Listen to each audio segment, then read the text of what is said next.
इससे पहले कि हालात इमरान खान के हाथ से निकल जाएं, एस्टेब्लिशमेंट को बीच में आना चाहिए। सरबराह अवामी मुस्लिम लीग शेख रशीद ने मुतालबा कर दिया। कहा 90 दिन बाद इलेक्शन की तारीख दें, इमरान खान को मैं राजी करूंगा। मैं पाक फौज के साथ खड़ा हूं। अगर इमरान खान राब्ते के लिए मेरी ड्यूटी लगाते हैं तो मैं बातचीत के लिए तैयार हूं। कहा मुल्क में साजिश हो रही है, लॉन्ग मार्च खूनी हो सकता है। शेख रशीद राना सनाउल्लाह पर भी खूब बरसे, बोले 9 थानों में मुकदमात बनवाए, बताएं किस शहर में गिरफ्तारी दूं। कहा जेल हमारा ससुराल, हथकड़ी जेवर और मौत महबूबा है। अदारों से, मुख्तदर ताकतों से, एस्टेब्लिशमेंट से दरख्वास्त करना चाहता हूँ कि बीच में पड़े, कॉल हो जाए और हालात इमरान खान के हाथ से भी निकल जाएं।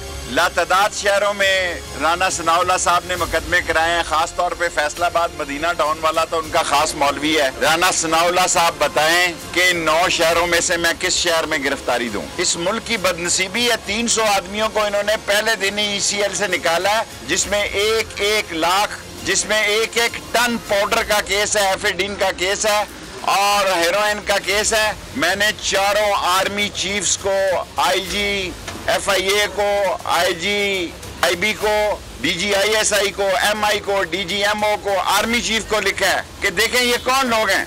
मैं राना सनाउल्लाह का इंतजार कर रहा हूँ। सिर्फ मुझे खौफ है कि मेरे शहर की फजा बड़ी खौफनाक है, तशवीशनाक है, गंभीर है।